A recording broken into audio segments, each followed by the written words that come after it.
Buenas noches, maestras, maestros. Buenas noches. Hola, Janet. Sorce Moscol, buenas noches. Rocío, María Norma, Rosa Lidia, María del Carmen, Rocío Elizabeth, Pamela, buenas noches. ¿Me escuchan? ¿Me confirman por favor la nitidez del audio para poder dar inicio a la sesión que nos convoca el día de hoy? Muy bien, gracias María del Carmen. Hola Luis, buenas noches. Mari, Carola, ¿sí? ¿Todo bien? Me dice Rocío, Angélica.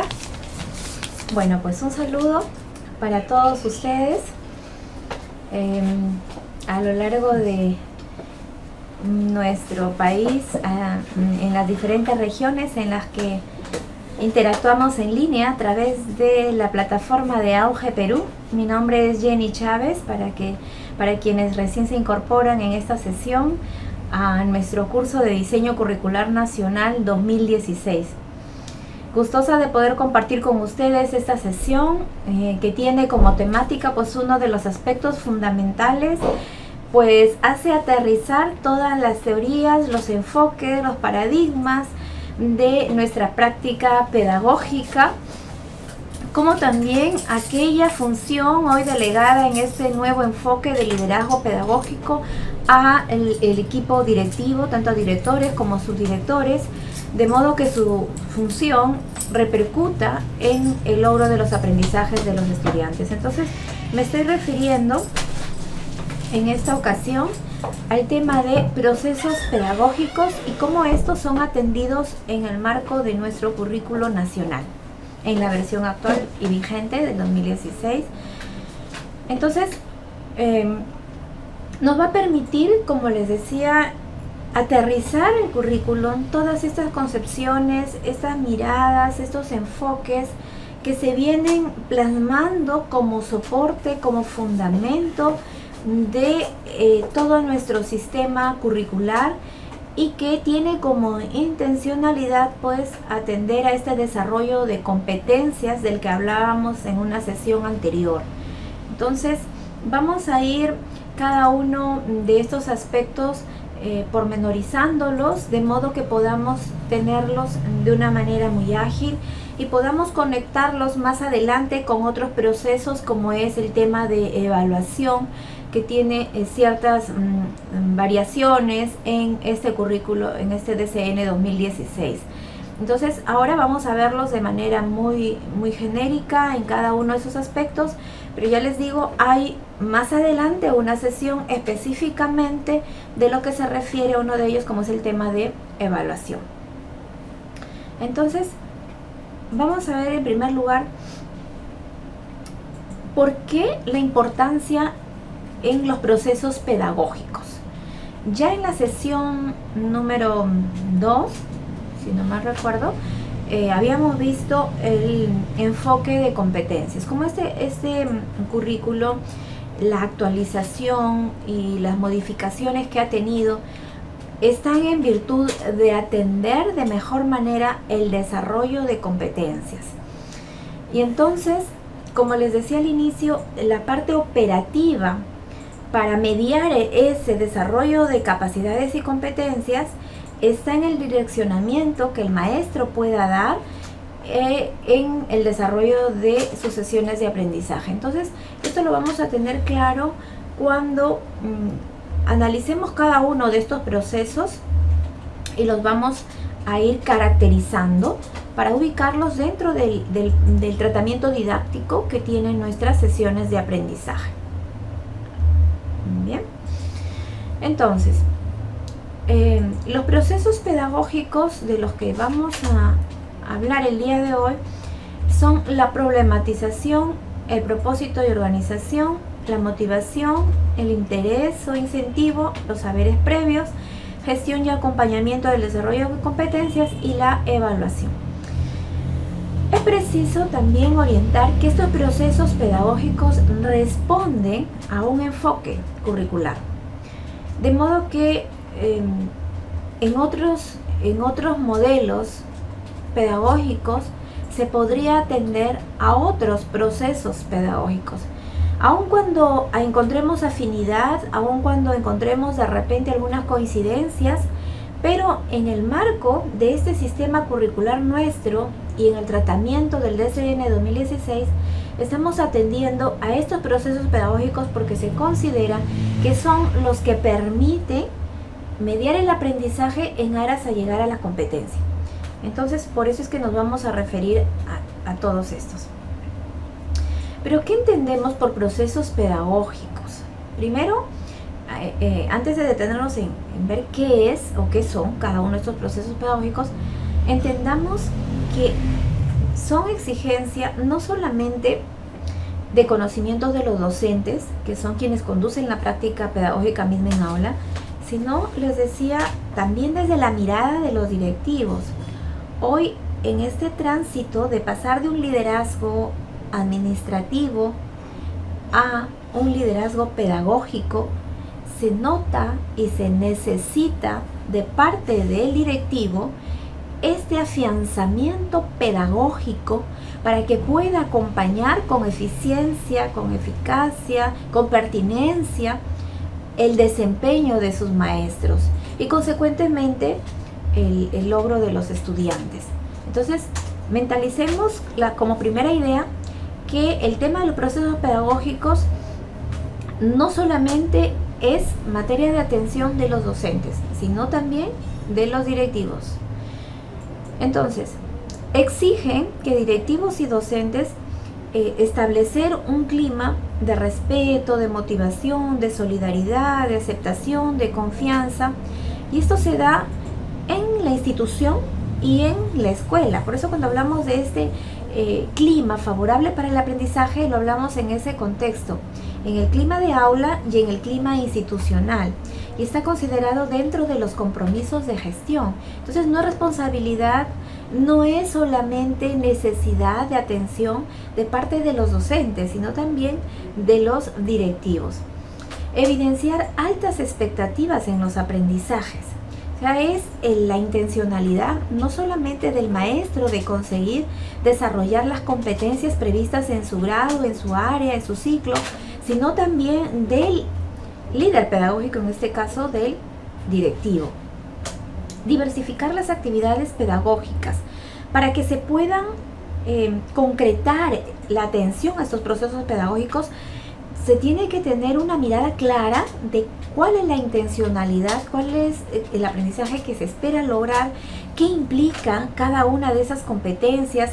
Viene aquí la relación con los procesos cognitivos que implican las capacidades para, según la necesidad de activar esos procesos cognitivos, podamos nosotros atender estrategias, metodologías en una diversificación idónea, porque luego va a ser fácil asociar a recursos, a estrategias, a formas de evaluación, de verificación de logros, etc. Entonces, emplear una manera óptima de los recursos educativos también. El tener preciso lo que implica el aprendizaje esperado y tener claro lo que implica movilizar estrategias que activen estos procesos pedagógicos, direccionados desde estos procesos pedagógicos, me va a permitir tener un uso adecuado de los recursos y propiciar en el estudiante la reflexión crítica, la creatividad, que son rasgos de los que estamos esperando tener en el perfil de nuestro egresado de educación básica regular. Tener estudiantes críticos, creativos, reflexivos, resolutivos, capaces de tomar decisiones adecuadas. Entonces, esto no se puede quedar solo como un anhelo, como una visión de fuera o como una aspiración. Para llegar a concretar estos rasgos en nuestros estudiantes, se tiene que atender desde la parte operativa, que es esa interactuación, esa interacción en el aula, en las situaciones de aprendizaje que diseñemos, en las situaciones problemáticas a las que lo enfrentemos. Entonces, eso es lo que va a ir posibilitando que tenga mejorada esa capacidad de análisis, esa capacidad de reflexión, esa capacidad de crítica, que progresivamente le lleve pues a tomar decisiones adecuadas o pertinentes. Garantizar el uso efectivo del total de las horas pedagógicas. Cuando planificamos nuestra sesión de aprendizaje, cuando entendemos lo que implica el aprendizaje a lograr, vamos a caer en la cuenta que necesitamos estructurar estos procesos pedagógicos para provocar en el estudiante sus procesos de aprendizaje, activar en él sus procesos cognitivos, afectivos y motores. Entonces, esta es la relación que no debemos perder de vista. Los procesos pedagógicos no se diseñan en el aire, se diseñan para orientar el desarrollo de la capacidad o de los aprendizajes que estamos pretendiendo que se desarrollen. Entonces, en ese sentido, los procesos pedagógicos vienen a ser ese conjunto de hechos, interacciones, intercambios, socializaciones que se producen en el momento de aprender y de enseñar. ¿Quién los delinea? ¿Quién los direcciona? Es el maestro, porque es él quien tiene clara la intencionalidad pedagógica. Pero en el momento de producirse ese espacio de enseñar y de aprender, es la interacción lo que permite que se atiendan estos procesos pedagógicos y consecuentemente se generen procesos de aprendizaje. Es como si tuviéramos las dos caras de una moneda. Por un lado, los procesos pedagógicos que los direcciona el maestro, y por el otro lado, los procesos de aprendizaje que ocurren en el estudiante, en el sujeto que aprende, y ambas cosas deben estar concatenadas. Bien, entonces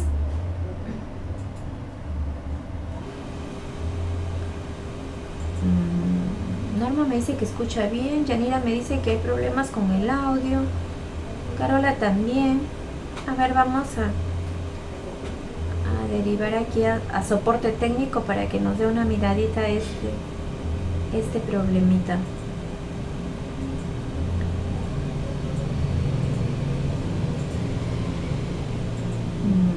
Mari Carmen también me dice que escucha muy bien.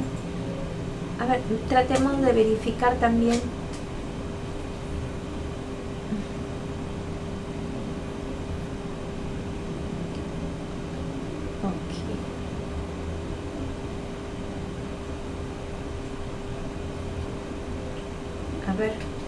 A ver. ¿También? ¿Rocío está bien? ¿Angélica? A ver, ahora.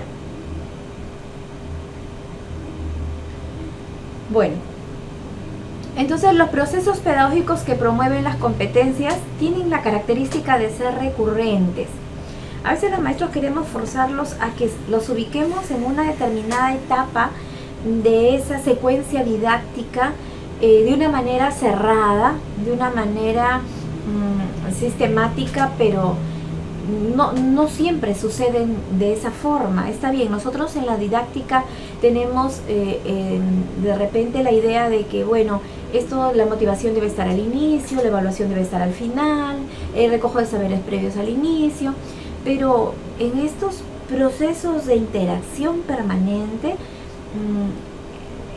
va a haber situaciones en las que se van a dar de manera simultánea o de una manera recurrente, una y otra vez. Entonces, no tratemos de forzar estos procesos de manera que sean etapas cerradas, porque no funcionan de esa manera. Tendríamos que tener todo el desarrollo de nuestra secuencia didáctica, un tratamiento motivacional, tendríamos que tener a lo largo de toda nuestra sesión de aprendizaje un tratamiento evaluativo, tendríamos que tener permanentemente esa revisión de saberes. Entonces, no son etapas cerradas, son procesos recurrentes. Puede presentarse una o varias veces de acuerdo a las necesidades del estudiante, de acuerdo a las respuestas que vaya obteniendo de él en su interacción, o de pronto también dependiendo de la naturaleza, de la capacidad o competencia que estoy atendiendo, porque sus niveles de complejidad son diversos también. Entonces se debe garantizar que se encuentren en todas las sesiones de aprendizaje. No es que en esta sesión voy a tener uno, voy a tener dos, voy a atender a tres y mi próxima sesión va a ser solamente uno, el de evaluación, porque me toca evaluar. No, tratemos de ver que estos procesos pedagógicos estén en todos los espacios donde se promueve el aprendizaje. de ese modo son etapas que no son cerradas, son procesos que no son cerrados, sino que son cíclicos. Vamos a comenzar con el primero de ellos, que es la problematización. ¿Qué promueve? ¿Por qué es uno de los procesos pedagógicos importantes? El tema de la problematización, que generalmente se asocia a la generación de una situación de conflicto, a la generación de una situación que provoque respuestas desde diferentes puntos de vista, que movilice no solamente conocimientos, sino experiencias, vivencias, puntos de vista, etc. Entonces, todos los procesos pedagógicos nos van a conducir hacia el desarrollo de competencias. Primera premisa. Segundo, la problematización en nuestro tratamiento didáctico se nota en el planteamiento de situaciones que tengan como características el ser retadoras, el ser relevantes, el ser desafiantes, pero para ser retadora tiene que tener en cuenta el desarrollo no solamente cognitivo del estudiante, sino también cuán capaces de lograr vencer o alcanzar el reto, porque podemos caer en una suerte de que alcance el reto porque está dentro de sus posibilidades, pero también puede ocurrir que generemos una frustración porque la situación planteada no está al alcance de sus capacidades,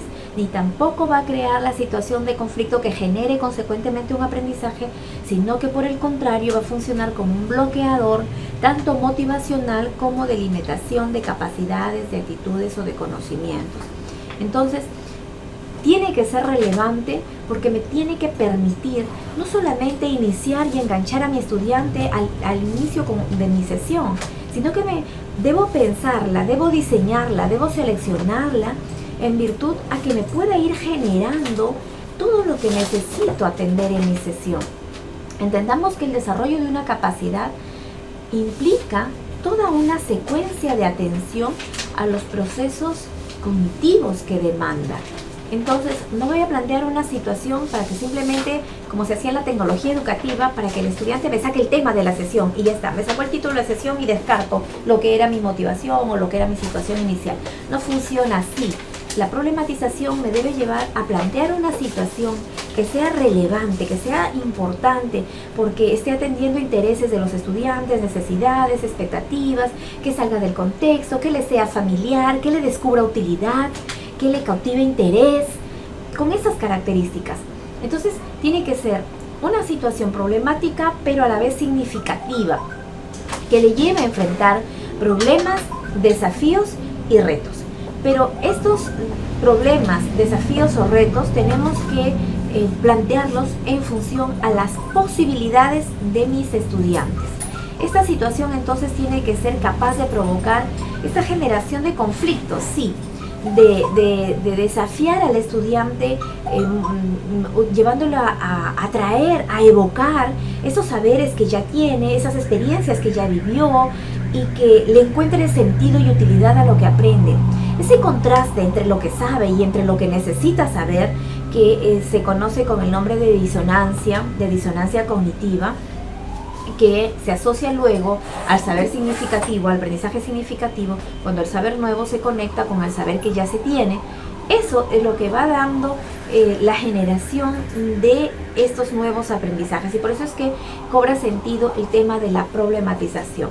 Entonces, problematizamos a través de situaciones que sean retadoras, que sean desafiantes, pero que tomen en cuenta al estudiante en sus intereses, en sus necesidades, y que le permita también vencer esos retos o esos desafíos. Entonces, esto es lo que debe provocarse desde la problematización. Vamos a ver algunos ejemplos que nos podrían servir para ilustrar lo que podríamos plantear como una situación en este proceso pedagógico, ¿no? Por ejemplo, para el área de matemática, por motivo de la Navidad, el Comité de Aula Tercer Grado de Primaria, según su plan de trabajo, ha considerado hacer una chocolatada navideña. Sin embargo, no cuenta con el presupuesto para financiar los gastos de dicha actividad. Los padres de familia han pedido a la profesora ayuda para elaborar un nuevo presupuesto. Para ello, la profesora ha propuesto a sus estudiantes elaborar dicho cálculo a fin de precisar el monto de dinero que necesita. Entonces, es una situación que le dice algo al estudiante. Le habla de un contexto del que él conoce o quizás del que se siente parte. Destaca, es relevante, destaca la necesidad de aplicar ese cálculo para dar solución a esta situación. Y plantea el reto de contribuir a la solución de esa situación. Entonces, se pueden de aquí deducir un sinnúmero de interrogantes que nos permita problematizar esa situación. Pero lógicamente va a estar en función al nivel de capacidad que tenga mi estudiante, al grado, a la complejidad de aprendizaje que estoy buscando, a los procesos cognitivos que quiero activar. De todo esto va a depender las interrogantes que yo pueda formular. Por ejemplo, ¿cuánto dinero se necesitará para esta chocolatada navideña? Por ejemplo, pensando en un tercer grado de primaria. Para resolver el problema debemos tener en cuenta cantidad de personas, productos, precios. Creo que retomamos. Sí, ahora sí. Gracias, chicos. Estamos tratando de superar el tema de audio que me habían formulado soporte técnico y nos sacó de línea. Disculpas por ello. Espero que ahora sí nos escuchemos. Ya, ok, me están diciendo que sí. Gracias. Bien, continuamos entonces. Nos habíamos quedado en el tema de la problematización y cómo esta situación nos permite hacer una generación de interrogantes para poder orientar hacia el propósito de la sesión. ¿Ok? Entonces, veamos la segunda, que era referente a al tema de comunicación, al área de comunicación. En la clase anterior habíamos aprendido que todos tenemos obligaciones como responsabilidades. En el colegio como en la familia, por ejemplo, debemos cumplir con las tareas, llegar temprano al colegio, ordenar nuestros juguetes, etc. Y a partir de esta situación que le es familiar, cotidiana y de rutina al estudiante, o sea, estoy atendiendo sus necesidades, sus intereses, puedo formular una serie de preguntas como ¿tendremos derecho? ¿Cuáles serán estos derechos por ser niños, por ser niñas? ¿Cuáles serán nuestros derechos en la escuela, en la familia, en la sociedad? Son preguntas, son cuestiones que pueden llevar al estudiante a dar respuesta desde esos saberes previos, de las experiencias de convivencia que tienen en familia, que tienen en la escuela. Entonces son situaciones que nos van a permitir luego desencadenar lo que nosotros queremos que logren como aprendizaje. Muy bien. Pasamos entonces al siguiente proceso pedagógico de propósito y organización. Este proceso pedagógico es de vital importancia. Primero porque el efecto que tiene en alguien que conozca lo que queremos que aprenda y en alguien que no sabe qué queremos que aprenda es abismal. Cuando tenemos al estudiante informado de los aprendizajes que queremos que logre, vale decir, comunicar los aprendizajes esperados, se predispone mejor en habilidades, en conocimientos, en aptitudes, para dejarse conducir hacia los aprendizajes que estamos esperando.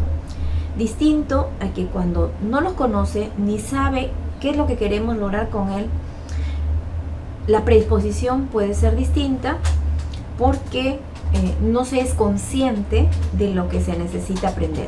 Ahora, esta comunicación de los aprendizajes no tiene que ser tan técnica, ni didáctica, ni tal como la tengo en mi plan de clase. Simplemente de una manera tan sencilla que el estudiante entienda qué le convoca y que luego nos haga muy fácil estos procesos metacognitivos de caer en la cuenta que no está saliendo de esa sesión de aprendizaje, de esa hora de clase en las mismas condiciones en las que ingresó, porque ha pasado en sus procesos mentales, cognitivos, motores o afectivos, algo que le hace ser diferente o distinto. Entonces, por eso hay una doble importancia aquí. Uno, lograr esa predisposición de dejarse conducir porque ya conoce dónde queremos llegar con él. Y dos, porque nos va a ser más fácil mediar en esos procesos metacognitivos de reflexionar sobre lo que aprende y sobre lo que necesita aprender. Por otro lado, esto va con la lógica de la evaluación dentro de este enfoque. Si mi estudiante sabe hacia dónde quiero llegar con él en sus aprendizajes, es lógico, normal e inherente que vaya en simultáneo esos procesos evaluativos informados. Por eso es que en este enfoque de competencias, uno de los instrumentos más funcional, aparte de la escala de observación, la guía de observación, suele ser una rúbrica, por ejemplo, porque permite valorar esos aprendizajes situados y permite que el estudiante conozca en qué términos, en qué medios, a través de esos descriptores, qué es lo que va a ir consiguiendo y hasta dónde puede llegar a lograr. Entonces, hay sintonía entre lo que esperamos que logre, aprendizajes esperados, y lo que queremos tener como resultado, en este caso, el proceso evaluativo. Entonces, esas dos miradas son sumamente importantes en este tema del propósito de la organización. Luego, una vez que está informado de qué es lo que queremos lograr en ese espacio de aprendizaje, también es importante que de una manera genérica le digamos la descripción de esas actividades, que no tiene que ser tan específico, pero bueno, vamos a hacer primero una lectura, vamos a provocar una reflexión individual, luego vamos a socializar esas conclusiones en equipo. Luego vamos a trasladar esa información, esas conclusiones, esa síntesis a una situación de repente de aplicación, etcétera.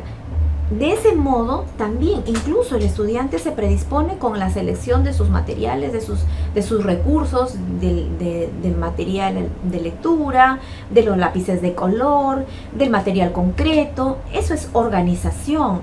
Y eso es desarrollar esta capacidad tan vital en una sociedad como la nuestra, donde el estudiante tiene que desarrollar esos aspectos. Es una capacidad fundamental el tema de la organización.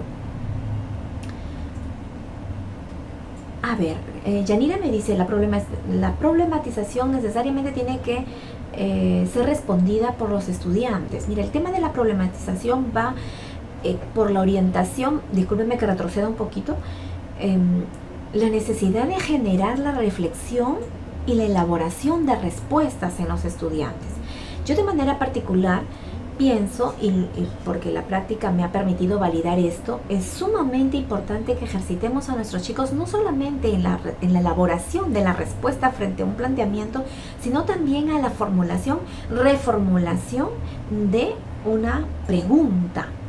Entonces, en esta fase de problematización vamos a hacer una suerte de articular preguntas y respuestas, incluso como nosotros como mediadores, de formular repreguntas. Es más rico el aprendizaje que se construye orientándose a través de preguntas, lo que en metodología se llama la interrogación socrática, por ejemplo, ¿no? Frente a una pregunta, no esperemos la respuesta o no corrijamos inmediatamente, no, eso no es, a ver, piensa un poquito más, o a ver, piensa mejor, o no se trata de eso, o de repente sí es esa efectivamente la respuesta, sino que mediemos otros niveles de complejidad que pueda permitir problematizar más, ¿no? Frente a esa respuesta, una repregunta, por ejemplo, eso es formidable.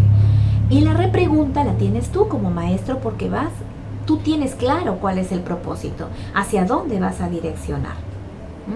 Entonces, en ese sentido, la problematización no tiene que ser pregunta-respuesta y ya me respondió, y si no me respondió me paso todo el momento de la clase buscando la respuesta, sino es ese espacio que provoca reflexión, que provoca análisis, que provoca evocar saberes que ya se tienen, que están ahí en esa memoria a largo plazo, para poder dar pie a la construcción de otros, ¿no? Muy bien, ahora veamos el tema de negociar los contenidos, que también viene a ser parte de este propósito de organización, en el sentido de no pues ponernos de acuerdo ni consensuar, sino en la necesidad de entender la lógica de que esto implica, porque no olvidemos que la capacidad como tal no se desarrolla, sino es que necesitamos un medio para poderla desarrollar, y este va a ser necesariamente el conocimiento o el saber.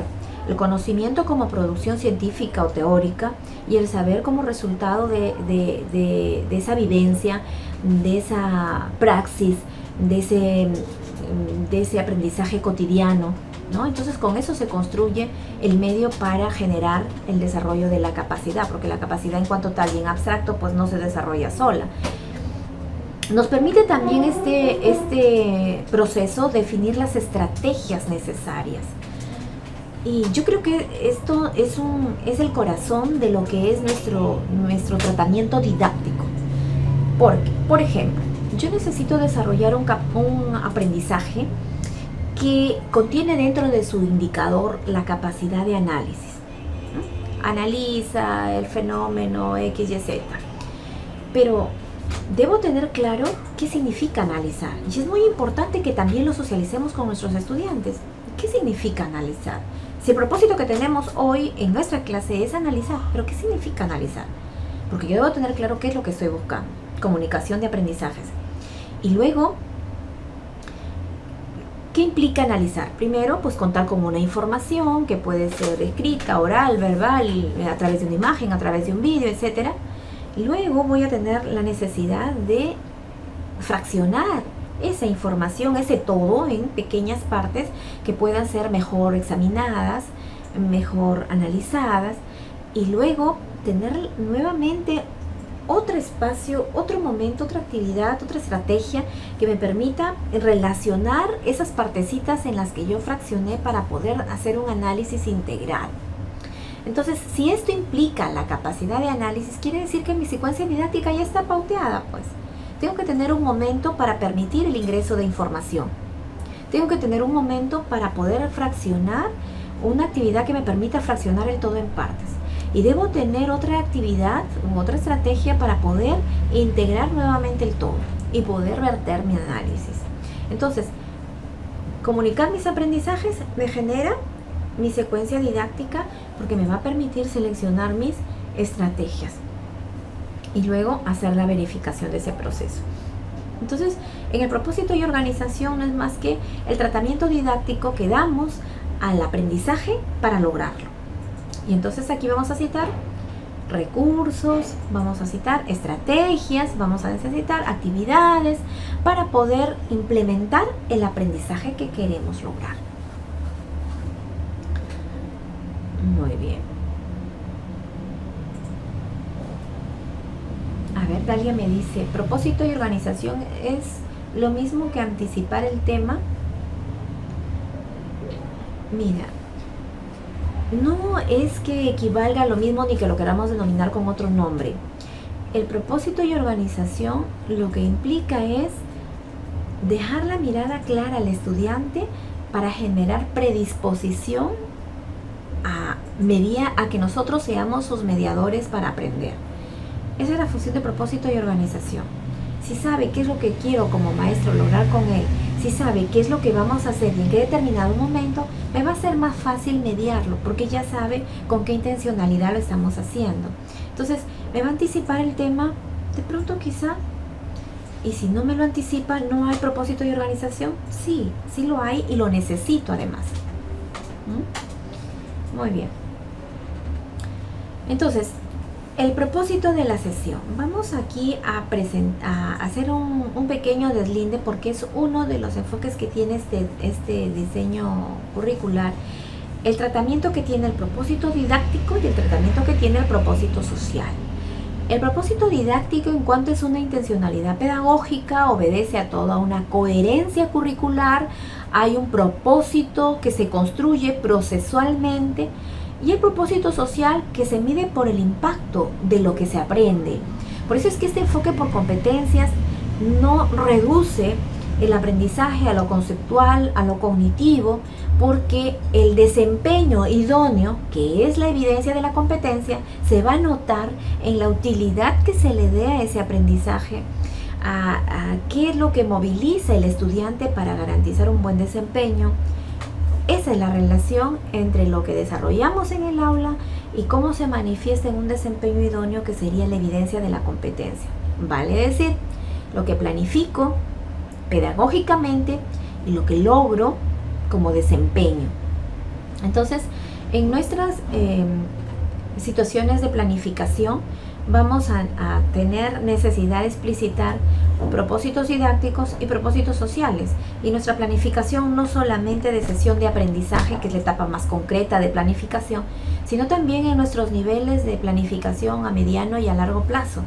No hay que perder de vista esta planificación con intencionalidad didáctica y con intencionalidad social, porque el propósito social verifica, evidencia en la actuación, en el desempeño, en la solución del problema, en el logro del propósito, la manifestación de la competencia.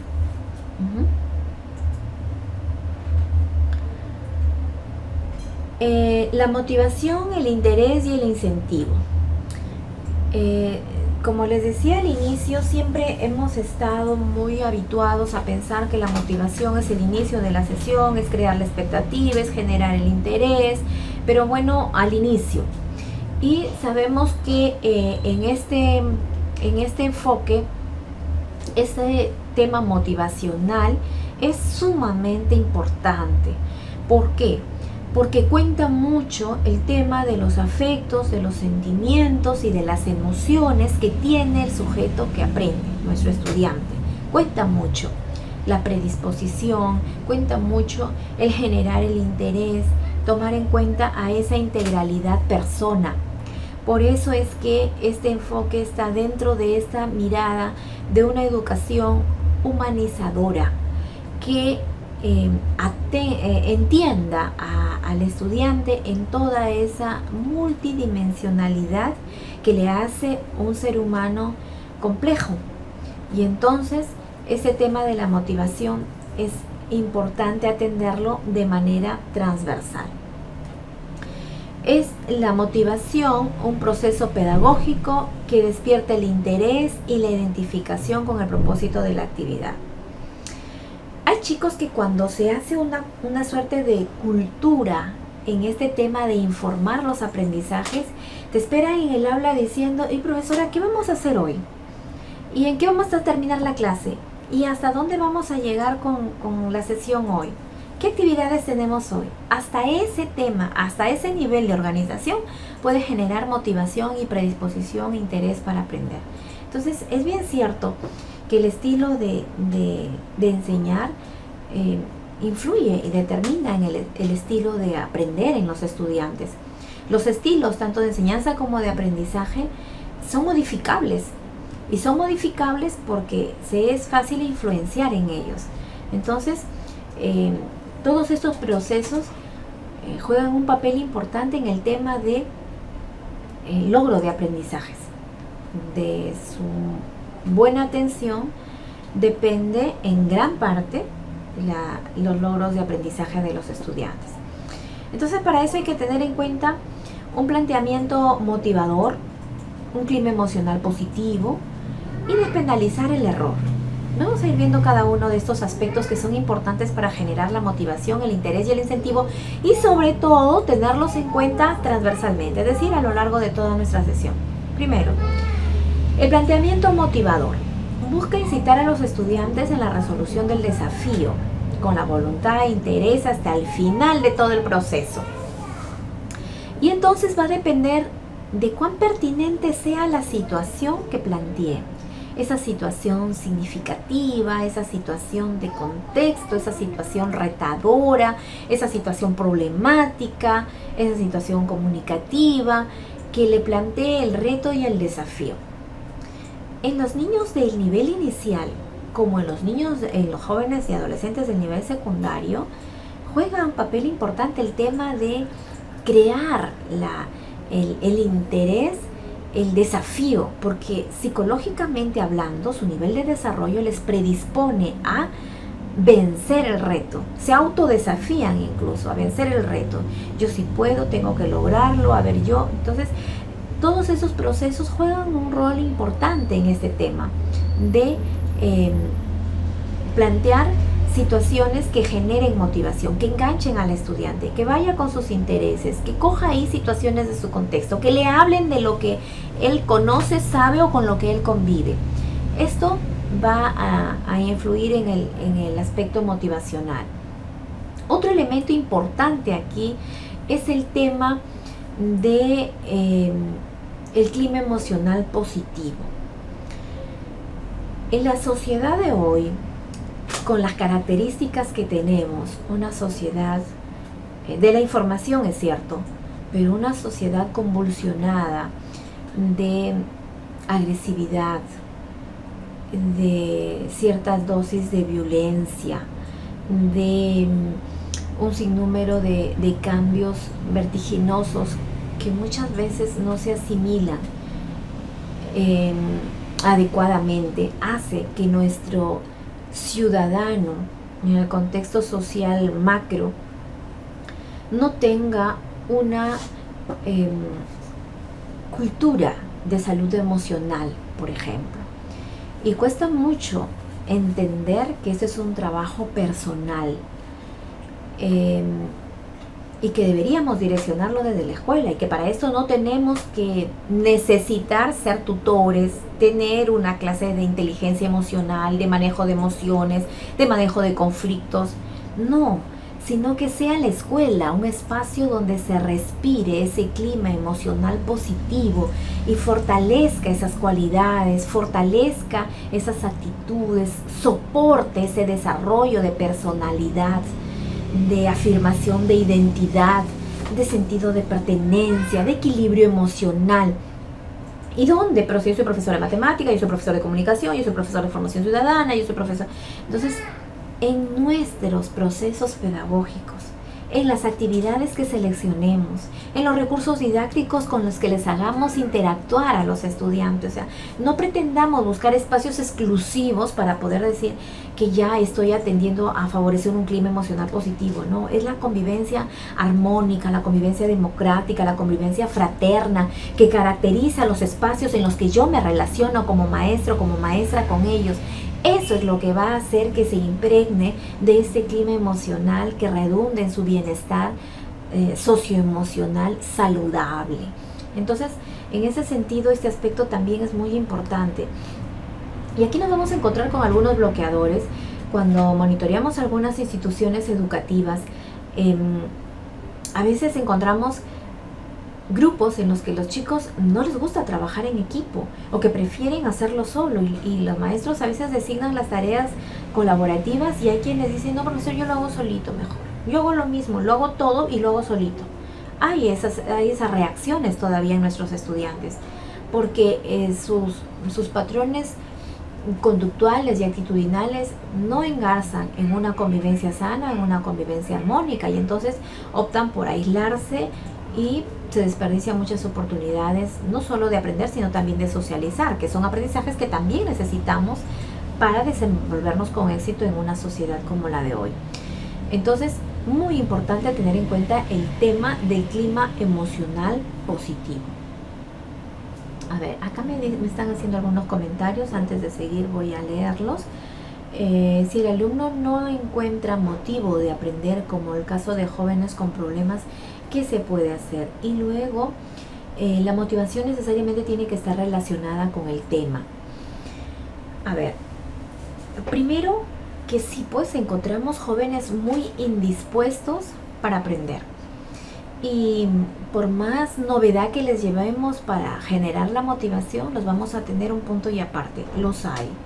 Por diferentes casuísticas, porque la práctica nos demuestra que los estudiantes que tienen este tipo de actitudes y de reacciones, su trasfondo casi siempre es emocional. Su trasfondo casi siempre es situaciones de contexto desfavorables, situaciones familiares desfavorables, y entonces el cambio actitudinal es lento, es diferente al desarrollo cognitivo. El desarrollo cognitivo es más ágil que el desarrollo actitudinal, y entonces en ese sentido lo que hay que hacer es ir buscando qué aspectos le pueden generar interés al estudiante. Y a veces podemos partir de lo que nosotros consideramos es la raíz de su problema desmotivacional, de aquello que le desmotiva. Puede ser el punto de partida para generar la motivación. Pero esto es un proceso lento. En jóvenes con problemas que tienen raíces en otros contextos, en otros entornos, no vamos a lograr motivarlos de la noche a la mañana. Pero si no trabajamos en motivarlos poquito a poco, nunca los vamos a tener motivados tampoco. Entonces, Una, una buena estrategia puede ser, de las sospechas o de la confirmación que tenga como raíz de sus problemas, comenzar a afinar situaciones que lo enganchen y que le despierten el interés. Porque ahí, valgan verdades, pues hay factores que no podemos controlar desde la escuela y hay que ser también bastante realistas, ¿no? Y hay otros aspectos que sí. Yo siempre les he dicho a los maestros cuando trabajo con ellos, es cierto, vamos a encontrar muchos factores en contra y a veces sentimos que nadamos contracorriente, pero lo poco o lo mucho que podamos hacer por nuestros estudiantes nos dejará la grata satisfacción de que al menos a uno le hayamos cambiado, si no la vida, el sentido de vida que tiene. Entonces no podemos tampoco pasarnos la vida diciendo, pero ¿cómo voy a lograr jóvenes competentes si tienen problemas familiares? ¿Cómo voy a lograr jóvenes competentes si tienen problemas de droga? ¿Cómo voy a lograr jóvenes competentes si tienen problemas de pandillaje, drogadicción, alcoholismo, etcétera? Entonces nunca vamos a lograr nada si siempre los vamos a ver con la misma, bajo la misma lupa y con las mismas características.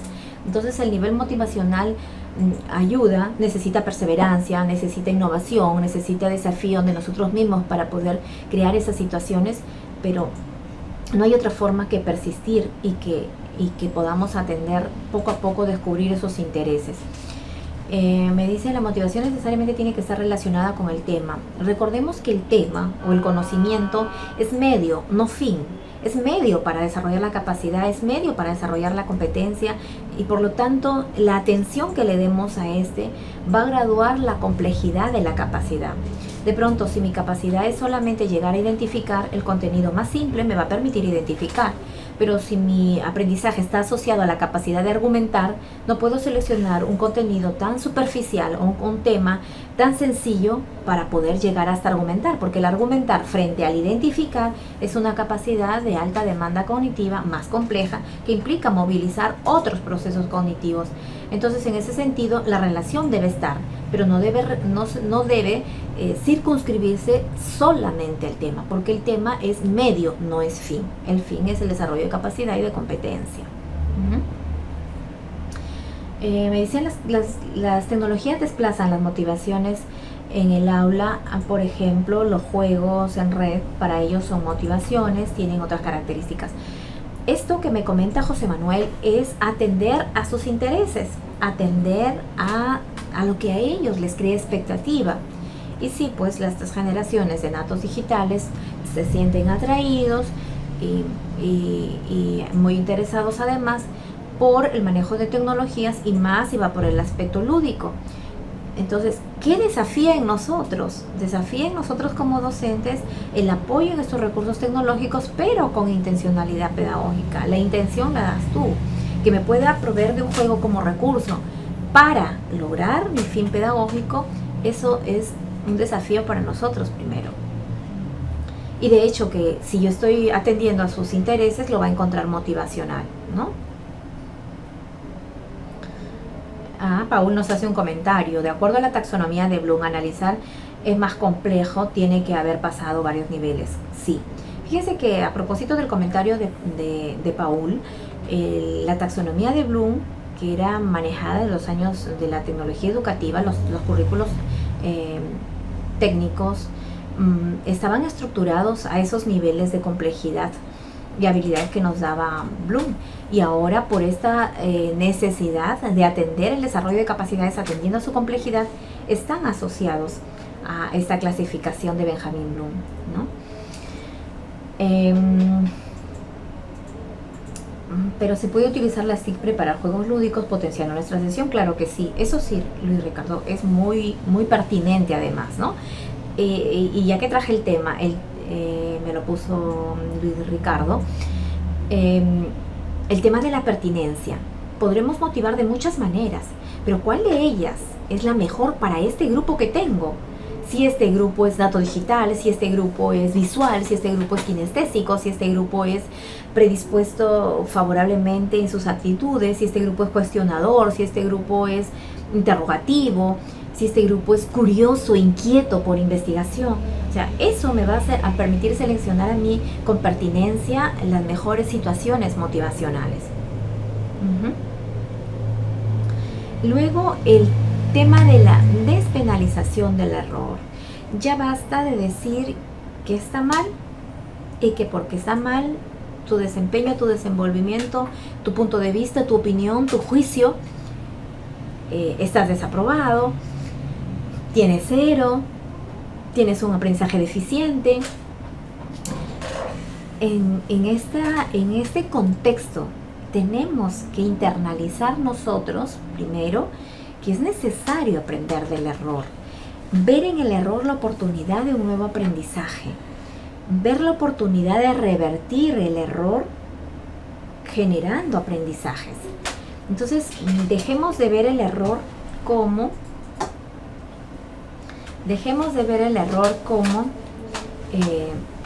una carencia de aprendizaje, como la ausencia de un aprendizaje, como el fracaso de lo que yo quería como intencionalidad pedagógica. No, porque hasta para eso debemos preparar a nuestros estudiantes para ser tolerantes ante el fracaso en esta sociedad en la que ellos van a vivir, a convivir y a desarrollarse como personas, como generación. Entonces, ese reparo que teníamos nosotros, que tuvimos nosotros de repente a equivocarnos, bloqueó muchas de nuestras actitudes, bloqueó muchas de nuestras formas de ser, incluso a nuestras habilidades comunicativas. ¿Cuántos niños tenemos en el aula que frente a una situación problemática o a una interrogación se esmeran en elaborar sus respuestas y de pronto esas respuestas están bien elaboradas, pero hay el temor a decirlas por miedo a equivocarse, por miedo al error? Entonces, hagamos de estas situaciones equivocadas la oportunidad de generar aprendizajes.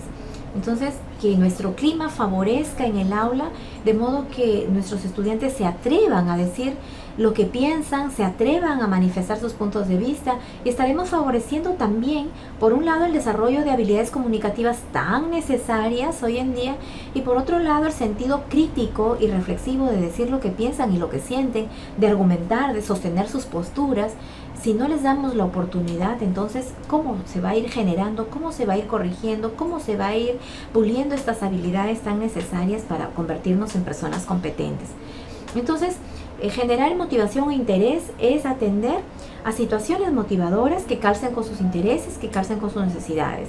A tener en cuenta y poner mucha atención si es que mi clima emocional de aula o de escuela está favoreciendo a esa motivación, a que los chicos lleguen a la escuela con una predisposición agradable, a que lleguen a mi clase convencidos de que la van a pasar bien, convencidos a que hay cosas nuevas que aprender, que van a poder lograrlo. Entonces, esas situaciones van a generar sin duda actitudes motivacionales que cuentan muy a favor para cualquier aprendizaje. Vamos ahora a ver algunas estrategias didácticas que nos podrían generar estos elementos motivacionales. A veces pensamos que tienen que ser necesariamente concatenadas en una camisa de fuerza, nos adelantamos a dar las reacciones que podrían tener los chicos, pero puede ser que sean tan espontáneas y tan naturales para que te puedan ir cohesionando ese clima favorable de trabajo, ¿no? Entonces, una discusión guiada, por ejemplo, donde todos se sientan escuchados, es un elemento motivacional. De pronto por ahí una situación desafiante a manera hasta de pregunta capciosa que estimula razonamientos diversos, ambiguos, pero el estimular diversas formas de pensar o estimular la posibilidad de diversas respuestas también juega un papel motivacional, ¿no? Situaciones críticas o controversiales que puedan argumentarse desde diferentes puntos de vista y que anime al estudiante a sostener sus posturas, a buscar argumentos, a convencer a los demás de lo que él tiene como de repente como principio, como convicción, como forma de ser, son también elementos motivadores, ¿no? Entonces no necesitamos tener rigurosidades técnicas o científicas para generar motivaciones en nuestros estudiantes. El tema de los saberes previos. Casi siempre estamos pensando que los saberes previos se dan al inicio y claro, tiene una lógica de conocer a qué nivel de desarrollo cognitivo, afectivo, motor está mi estudiante cada vez que lo encuentro, lo enfrento a una situación nueva de aprendizaje. Sin embargo, este recojo de saberes previos, como cualquiera de los otros procesos, es un proceso recurrente también, que se puede dar en más de un momento de la sesión de aprendizaje. No lo limitemos solamente al inicio. Entonces, ¿es el punto de partida para adquirir nuevos aprendizajes? Sí. ¿Por qué? Porque me va a situar en qué necesito profundizar o qué necesito adecuar, qué necesito adaptar para poder garantizar el aprendizaje que espero. ¿Alguna vez nos ha pasado que traemos una planificación de sesión, una secuencia didáctica muy bonita, muy bien articulada? Es más, hemos implementado muchos recursos para poner en ejecución todas nuestras estrategias, y de pronto llegamos al aula y hacer el recojo de saberes previos nos damos cuenta que los chicos ya saben lo que yo esperaba lograr en esa sesión. O de pronto no tengo, que puede ser el otro lado también, o el otro polo opuesto, de que no tengo los saberes previos, no tengo lo que necesito para construir hacia dónde quiero llegar. O sea, cualquiera de las dos cosas nos puede pasar.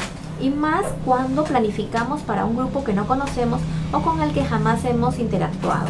Pero en aquellos grupos que ya son conocidos, en aquellas aulas, en aquellos estudiantes con los que ya hemos trabajado antes, sí podemos anticiparnos, prever lo que pueda lograr y hasta dónde pueda llegar.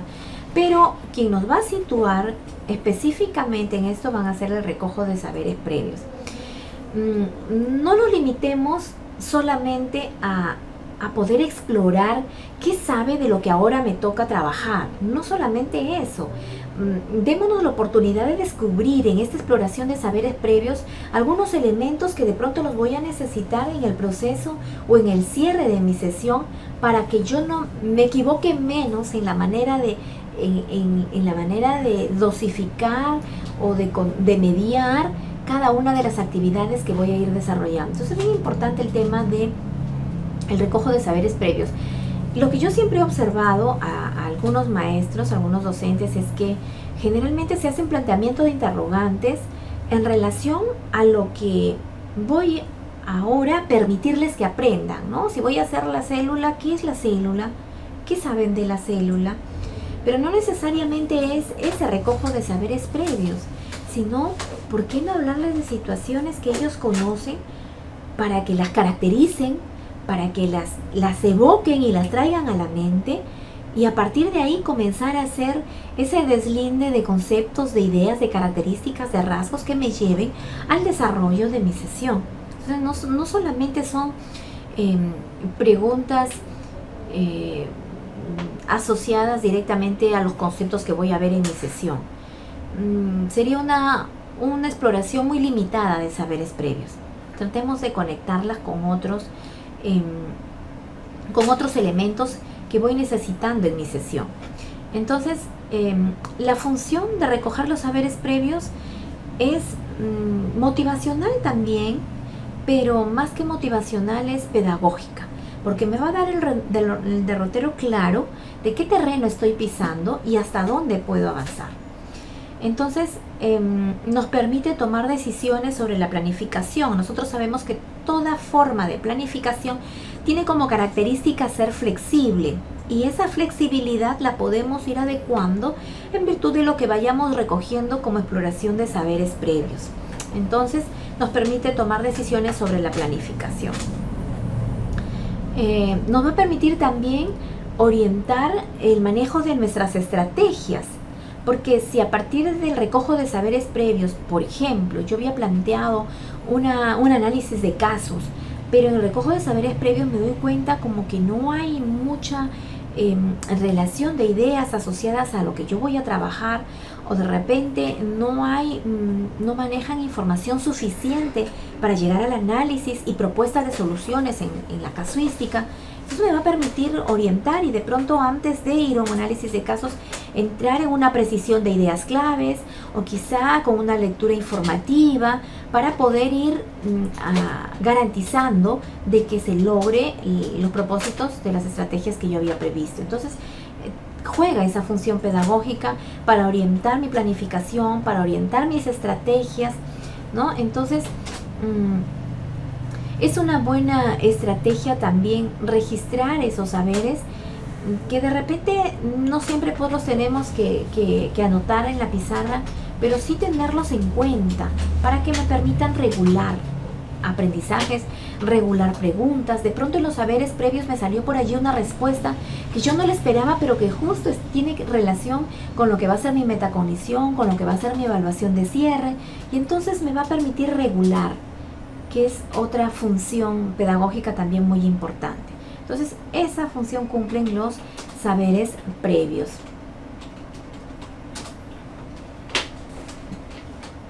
Por acá Paul me dice, a ver, voy a leer unos comentarios. El clima emocional, si no hay en el aula, difícilmente se podrá trabajar. Exactamente, Carlos, coincido contigo en esa apreciación que me haces. Consorciemos con, me dice, las estrategias se emplean al inicio de cualquier secuencia didáctica. ¿Qué aspectos hay que tener en cuenta? Yo siempre he dicho que la generación de mis estrategias viene del aprendizaje esperado. Tengo mi aprendizaje esperado muy claro, tengo clara qué capacidad voy a potenciar, porque también en una sesión, si mi capacidad era la organiza, no quiere decir que al terminar mis 2 horas de clase ya tengo pues mis estudiantes muy organizados. Si mi capacidad era analizar, no quiere decir que al terminar mis 2 horas de clase mis alumnos ya son analíticos.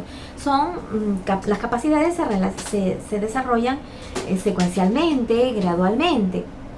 Por eso ameritan una evaluación de seguimiento, ¿no? Entonces, en ese sentido, la capacidad, el análisis de la capacidad me va a permitir darme cuenta qué procesos son los que yo debo activar en mi estudiante. Y esos procesos, ya sean cognitivos, afectivos o motores, me van generando mis estrategias. Entonces, yo les decía, por ejemplo, cuando les hice el ejemplo con el analizar, ingresar información. Eso es lo que yo debo hacer, que ingrese al cerebro de mi estudiante información. Y entonces, ¿qué estrategia voy a seleccionar para generar información, para ingresar información al cerebro? Y la voy a conectar con la pregunta que me hace Paul respecto a la metodología y la estrategia. La estrategia, Paul, es mental, es interna, es lo que ocurre en el cerebro de la persona, mientras que la metodología me va a describir la técnica, qué es lo que se hace, cuál es la secuencia, cuáles son las fases, cuáles son los procedimientos, cuáles son las técnicas. Eso lo observo. La estrategia es cognitiva, la estrategia es interna, la estrategia es mental. Entonces, lo que yo veo como producto de esa estrategia, yo digo, por ejemplo, elaboramos un mapa mental. Lo que ocurre en el cerebro de mi estudiante moviliza esa estrategia interna, pero me voy a dar cuenta de la complejidad de sus procesos cognitivos en lo que evidencio, que es el mapa mental en físico. Si me respeta la técnica, si considera los elementos, si cumple lo que implica la lectura, la construcción de ese mapa mental. Entonces, son aspectos asociados, pero no sinónimos. Luego, por acá me dice Samuel, pero si un alumno es tímido, ¿qué hacer para rescatar sus saberes previos?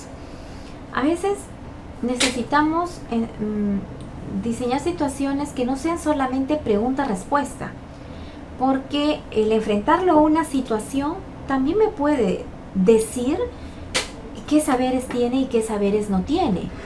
Entonces, no solamente es pregunta-respuesta como para que mi estudiante se vea forzado a verter una pregunta, que es lo ideal, sí, porque debemos desarrollar, estimular el desarrollo de habilidades comunicativas a todo nivel, a toda edad y desde todo espacio de aprendizaje. Coincido, y es una demanda en nuestros estudiantes de hoy. De hecho que sí. Bueno, me dice por acá Luis Ricardo, ¿puedo recibir información directa por medio de una dinámica? Claro que sí, de una dinámica, de un sociodrama, de la proyección de un vídeo, de la narración de un hecho, de la presentación de una lámina, hay muchas maneras, pero ¿cuál de ellas será la mejor para ese grupo? Volvemos al tema de la pertinencia otra vez. ¿no? Y ahí entra el tema de conocimiento de nuestros estudiantes. ¿Cómo es este grupo? ¿Cómo aprende mejor? ¿Qué predominancias tiene en estilos de aprender, en inteligencias múltiples? Esa caracterización de nuestro estudiante que la tenemos con el día a día, con el proceso de interactuar frecuentemente con ellos. Eso es lo que nos va a permitir seleccionar con pertinencia la estrategia, la mejor forma, el mejor recurso, ¿no? Les decía, a lo que iba con la pregunta que me hicieron anteriormente, con las estrategias, ¿no? Si lo que necesito es ingresar información al cerebro de mi estudiante como un proceso cognitivo, entonces voy a tener un sinnúmero de posibilidades y eso me va a permitir seleccionar la mejor estrategia. De repente, una lectura colectiva, una lectura en cadena, una lectura silenciosa, individual, etcétera, etcétera, ¿no? Luego necesito que examine el todo en partecitas, las fraccione. Y quizá una estrategia pues sea un organizador de información, el más idóneo dependiendo de la naturaleza de la información. Porque para seleccionar los organizadores de información hay que tener en cuenta la naturaleza de la información que voy a tratar y a procesar. Entonces, el activar ese proceso cognitivo me va a generar la estrategia. Entonces, por eso yo siempre les digo que el análisis del aprendizaje esperado me genera la estrategia, ni siquiera la tengo que imaginar y ponerme a pensar y ahora, ¿no? Sino que me genera. El análisis del aprendizaje esperado me genera las estrategias. Ahora, el explorar los saberes previos implica recuperar puntos de vista, los procedimientos de hacer algo, las experiencias vividas. Les decía, no siempre tienen que ser pregunta-respuesta, porque vamos a encontrar esos bloqueadores que hay que romperlos, lógicamente. Y aquí juega un papel importante nuestra metodología con los estudiantes. Incidir mucho en el trabajo cooperativo, incidir mucho en el trabajo socializado de pares. Esas estrategias van rompiendo hielo y van desbloqueando esa reacción de muchos estudiantes de quedarse callados frente a una pregunta, o como me comentaban por aquí, de ser tímidos y mejor no digo lo que pienso, espero que den otros la respuesta, espero que el profesor o la profesora me aclare las respuestas. Entonces, mucho tiene que ver la forma como los vayamos conduciendo en la metodología, porque si no, nunca vamos a sacarlos de esos estados tampoco, ¿no? Bueno, la gestión y el acompañamiento. A veces tenemos, no es que a veces, sino que siempre tenemos muy claro qué es lo que queremos lograr. Y luego como que descuidamos el camino y cuando nos encontramos en la evaluación con la verificación de lo que queríamos lograr, viene nuestra frustración o nuestra desazón. Quería esto, ¿no? Quería esto, pero llegué a esto, a lo contrario, ¿no? Quería esto, pero llegué a esto. ¿Por qué ocurre eso? Eso es lo que planifiqué, eso es lo que esperé. Pero cuando verifiqué, encontré esto, lo contrario, lo opuesto o simplemente desligado de lo que yo quería. ¿Por qué ocurre ese desfase? ¿Por qué ha fallado en nosotros este proceso de gestión y acompañamiento? Si se acompaña el proceso, se verifica lo esperado.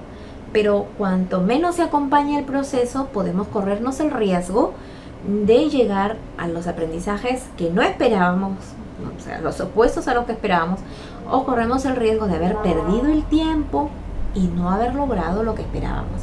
Entonces, esa es la intencionalidad pedagógica de este proceso de gestión y acompañamiento.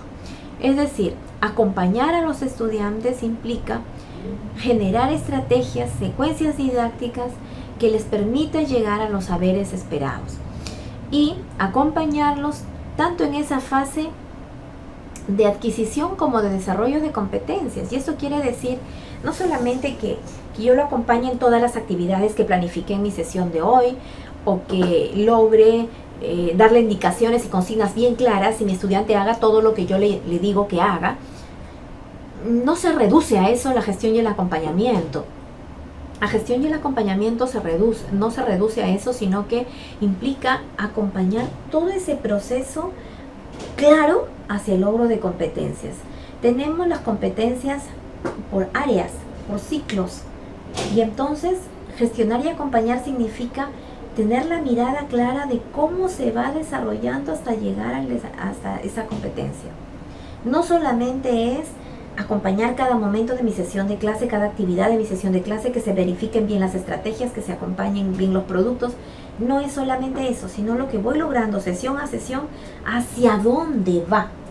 Lo que voy logrando sesión a sesión va desarrollando la competencia, se va evidenciando desempeños de esa competencia.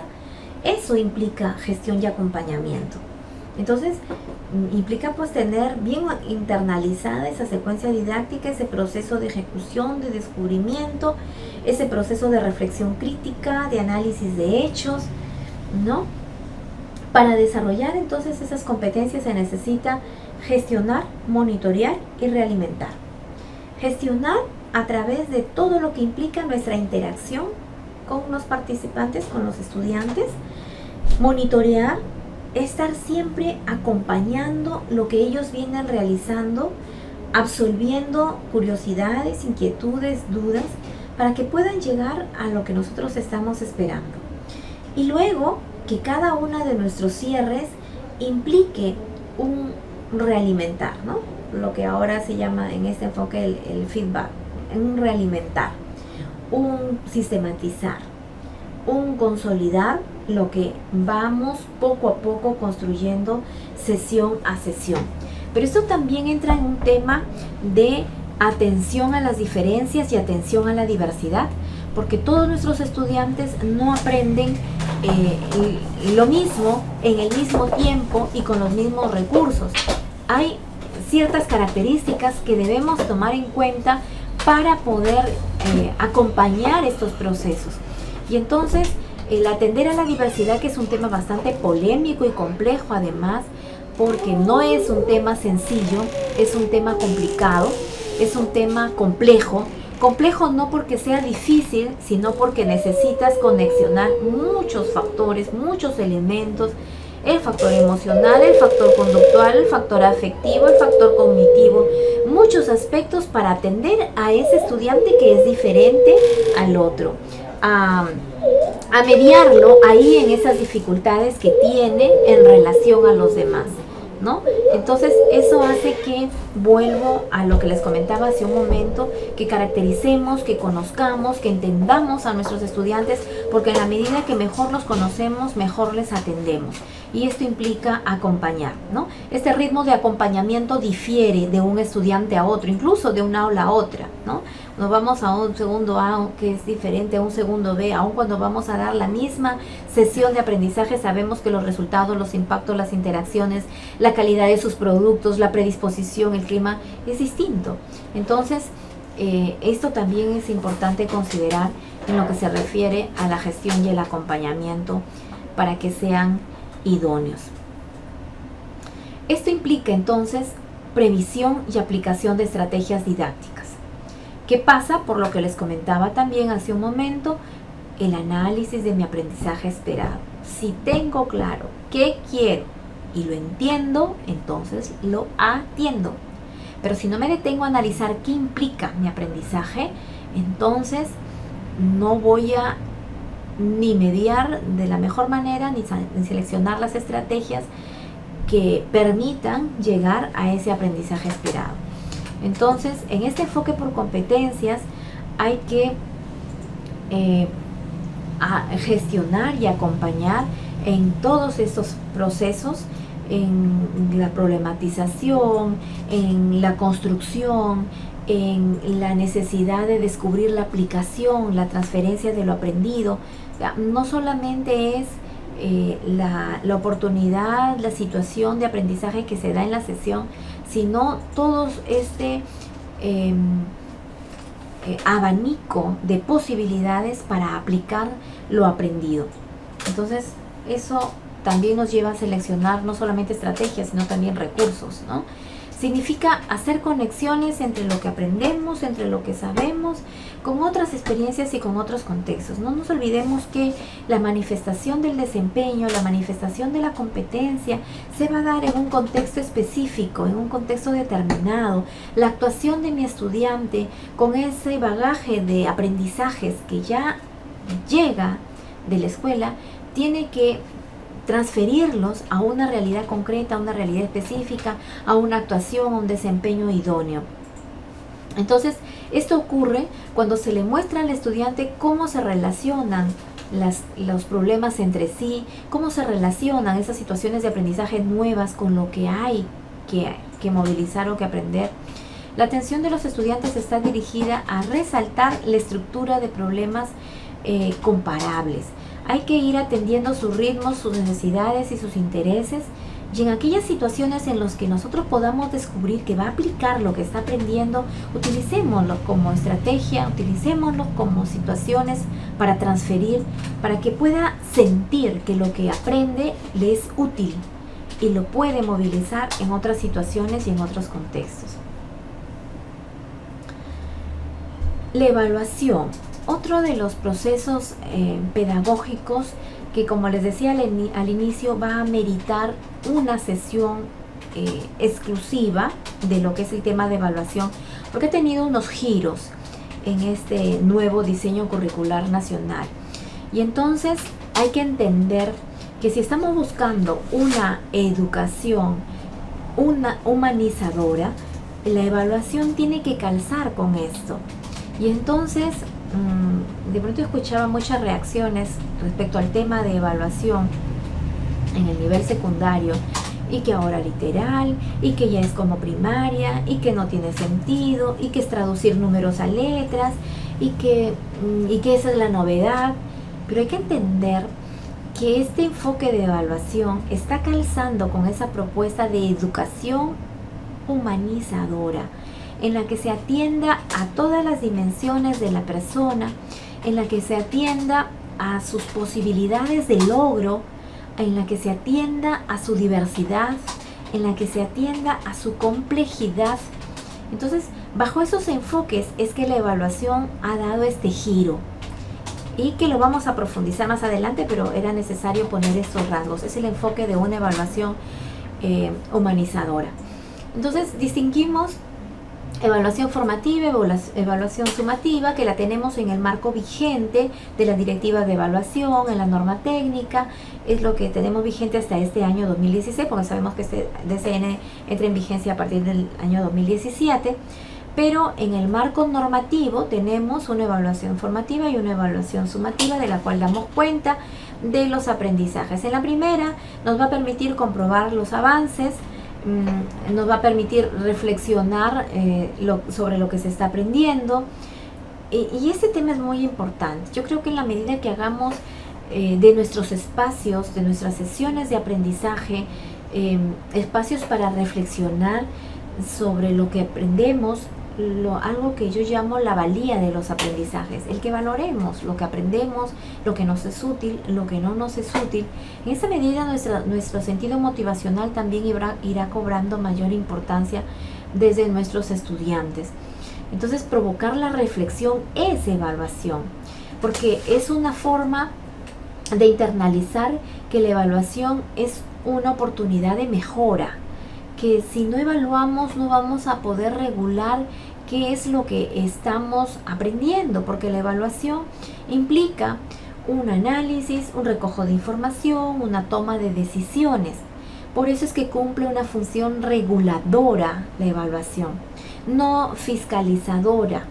La evaluación cumple un fin social y un fin pedagógico, ¿no? Tiene una función social y una función pedagógica. En la función pedagógica está esta función reguladora de que si el aprendizaje se da, si el aprendizaje no se da, si ocurre, si no ocurre, qué hacer para que ocurra. Esa es la función reguladora de la evaluación con una intencionalidad pedagógica. Pero cuando la vemos en el contexto de una función social, lógicamente es el nivel de promoción de un grado a otro, de un ciclo a otro, etcétera, ¿no? De un año a otro, el pasar de grado. Esa es la función social. Pero aquí nos estamos refiriendo al tema de la evaluación cumpliendo esta función reguladora, de la que se puede recoger información, y no necesariamente de una manera formal o aplicando un instrumento físico de evaluación, llámese un test, un examen, un ensayo, sino a partir de un diálogo espontáneo que podamos recoger información, y esa información poder analizarla para hacer una toma de decisiones. Si era lo que yo esperaba, si no era lo que yo esperaba, Si era, ¿qué debo hacer? Si no era, ¿qué debo hacer? Esa es la función reguladora de la evaluación. Y el otro aspecto también importante con intencionalidad pedagógica es el tema de la metacognición. El hablar de una evaluación en este contexto es llevar implícita el tema de la metacognición, ese proceso reflexivo sobre los factores que condicionan, que influyen, que determinan favorable o desfavorablemente el aprendizaje. Entonces el tema metacognitivo también es un proceso del cual nos tenemos que ir apropiando progresivamente en la medida que se vaya generando esta cultura evaluativa que lamentablemente no la tenemos suficientemente instalada como un proceso inherente y natural en el aprender. Nuestros chicos todavía siguen con con esas fobias, con esos tedios, con esa indisposición frente al tema de evaluación. Yo creo que en la medida que la vayamos atendiendo de otra manera, con otra mirada más completa, nuestros estudiantes irán sintiendo que es algo tan normal, tan espontáneo, tan inherente a su aprender del día a día, que va a ser cada vez más eficiente. El tema de la evaluación sumativa nos permite dar fe del aprendizaje que se logró, valorar el nivel de desempeño alcanzado. Este nivel de desempeño que se ve en rasgos y que nos traduce los indicadores que tuvimos al inicio de la planificación y que ahora necesitamos contrastarlos con el logro y que se traducen pues en estas escalas que ahora son cualitativas, tratando de evaluar no solo el aspecto cognitivo, sino también aquellos rasgos que son importantes en el desempeño para evaluar una competencia, el tema actitudinal, el tema de manejo de conocimientos, el tema de idoneidad, que pasan a demostrar si hay o no el logro de una competencia.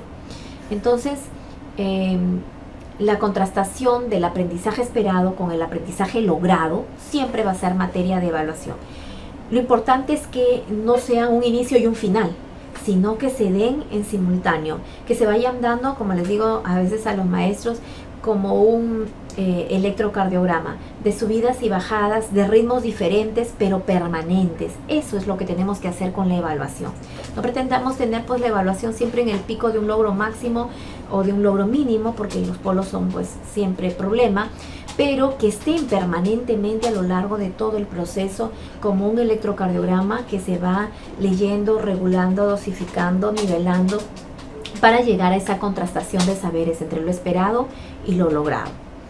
Entonces, que la evaluación nos permita emitir juicios de valoración, juicios basados en los logros que tengamos, para poder decir si estamos o no logrando esas capacidades y logrando esas competencias. Esto no es algo difícil, lo que sí es complejo.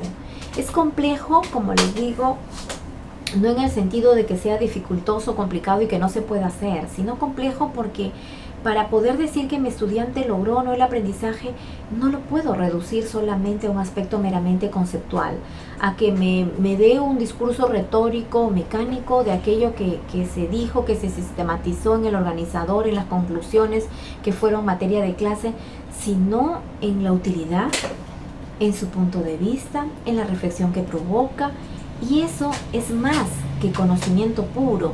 Entonces, en ese sentido, nuestra metodología debe ir de la mano con la evaluación, de modo que ésta deje de verse como el tedio de todo el proceso de aprender. Efectivamente, me está comentando por acá Luis, el cierre de la evaluación, o lo que se llama la evaluación de cierre. Etiqueta como algo que lleva al fracaso a los alumnos, nos dice Sor Noelia. Sí, es que va a depender de los procesos. El que hayamos dado un giro a la evaluación con este enfoque cualitativo y con este enfoque humanizador de la evaluación, nos va a llevar a que nuestros indicadores de evaluación, nuestros instrumentos de recojo de información, nuestras formas de evaluación vayan más por lo formativo, por lo regulador, por lo reflexivo. Ese es el giro que debe dar nuestra práctica evaluativa. porque de lo contrario vamos a seguir quedándonos con números en abstracto, con etiquetas, como nos conversa Sor Noelia, y vamos a desconectar los logros del enfoque de competencias. Dice Samuel, se dice que las evaluaciones permanentemente para evaluar una participación, cómo se hace y qué instrumento utiliza. Mira, Samuel, te digo que la evaluación, en una evaluación de esta naturaleza, como la que propone el DCN 2016, tenemos que, no te digo despojarnos o dejar de lado los instrumentos formales de evaluación, porque siempre los vamos a necesitar. Pero lo que yo veo es que llegar a concretar una evaluación humanizadora nos va a exigir que nuestra práctica tenga una mirada holística de nuestro estudiante y de nuestra didáctica, porque ya no vamos a poner la mirada solamente en el aprendizaje cognitivo o mecánico o rutinario, sino en un aprendizaje integral. Pero yo no voy a pretender evaluar un aprendizaje integral si la metodología en mi didáctica no atendió esa diversidad. Entonces, el cambiar el chip, como se dice, de la evaluación sumativa a una evaluación formativa, cualitativa y humanizadora, pasa por modificar nuestra práctica, definitivamente. Si no, no vamos a tener eso como resultado. Entonces, les decía yo, el conocer a nuestro estudiante, el diálogo espontáneo, la respuesta que elaboró, la pregunta que elaboró, nos va a dar cuenta de una evaluación con las características que estamos buscando. No necesariamente someterlo a una evaluación escrita, a un paso corto, a un ejercicio práctico, es decir, a un instrumento formal de evaluación. No necesariamente eso. Un aprendizaje basado en proyectos es una metodología que permite desarrollar competencias. Vamos a ver más adelante también una sesión específicamente de metodologías que desarrollan competencias, y una de las metodologías que desarrolla competencias es precisamente el método basado en proyectos. ¿Por qué? Porque los aprendizajes son integrados, por lo tanto el acompañamiento y la evaluación también es integrada. Es una metodología, como nos dice Paul, es una metodología que permite este tipo de evaluación. El enfoque por competencias atiende en esa complejidad de verificar ese saber actuar idóneo. Eso es lo que verifica un enfoque de competencias, verifica un aprendizaje en un saber actuar idóneo. Eso es lo que verifica la evaluación por competencias. Entonces, en ese sentido, los procesos de evaluación pueden ser diversos, pero de lo que nos tienen que dar cuenta es del desempeño, es de la capacidad para solucionar el conflicto, para solucionar el problema, para lograr el propósito que se tuvo como encargo, y para ver qué moviliza: capacidades, conocimientos, actitudes. Eso es la verificación, eso es la evaluación por competencias. ¿Es de manera formativa, sumativa o no se considera? Claro que sí.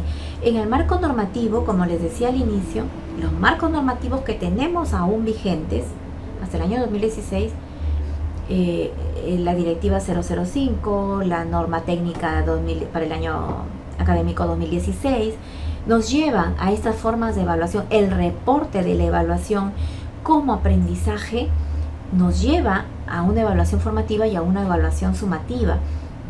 Ahora, no olvidemos que nuestro sistema curricular nacional sigue en construcción. El diseño curricular 2016 es uno de los elementos de este sistema curricular nacional que se sigue articulando. Obviamente, este nuevo DCN con la propuesta de evaluación que presenta, amerita un rediseño en lo que son los marcos normativos en el términos de evaluación. No tenemos un documento de evaluación desde el año 2007 con la guía de evaluación de los aprendizajes. Es el documento que tenemos, de parte del Ministerio de Educación como el último documento de evaluación de los aprendizajes. Esa guía que salió en el año 2017 y que ya no calza coherentemente ni con lo que fue el DCN 2008, las actualizaciones al 2015 y menos ahora con el DCN 2016. Entonces eso amerita que se elabore un marco normativo coherente ya con la propuesta de evaluación que presenta este nuevo DCN. Y eso está en proceso, ¿no? En un documento de trabajo del Ministerio de Educación, del cual les vamos a dar algunos adelantos un poquito más adelante. Recojo frecuente de evaluación acerca del progreso de los aprendizajes. Decíamos que evaluar significa recoger información, significa analizarla, significa procesarla y llevar a una toma de decisiones, ¿no? Aquí hay que diferenciar así un deslinde muy, muy veloz de lo que significa calificar, de lo que significa medir, de lo que significa evaluar, ¿no?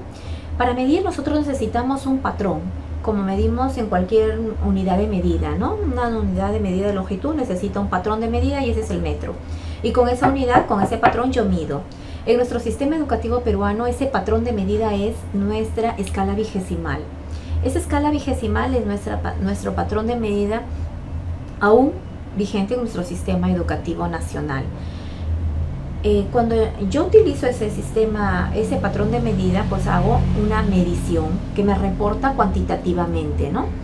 Una calificación, yo hago una calificación cuando enfrento a mi estudiante a la aplicación de un instrumento formal que me va a reportar una calificación cuantitativa de la que yo me permito comparar respecto a mi patrón de medida. Y entonces por eso para nosotros, en nuestro sistema educativo peruano, un estudiante que tiene 10, pues es un estudiante que no ha logrado lo que yo esperaba.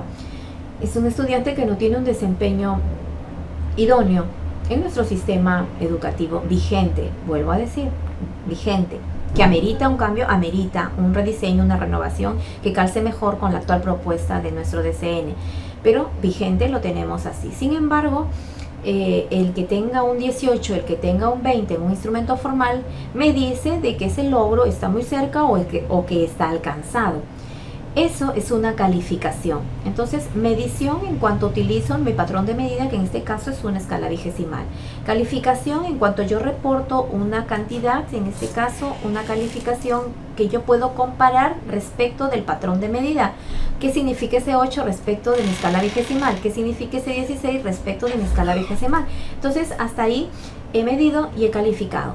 Pero cuando yo me detengo a analizar por qué ese 16, por qué ese 18, por qué ese 8, por qué ese 5, por qué ese 2, y tomo una decisión respecto a ello, qué factores intervinieron, qué factores no intervinieron, qué es lo que me permite regular ese aprendizaje, entonces recién estoy haciendo una evaluación, una toma de decisiones. Entonces, donde hay evaluación, implícitamente hay una toma de decisiones que pasa por un recojo de información y un análisis de la misma. Entonces, en ese sentido, nos queda claro que no solamente evaluamos en el terreno cognitivo, sino también en el psicomotor, en el afectivo y en la integralidad de todos estos.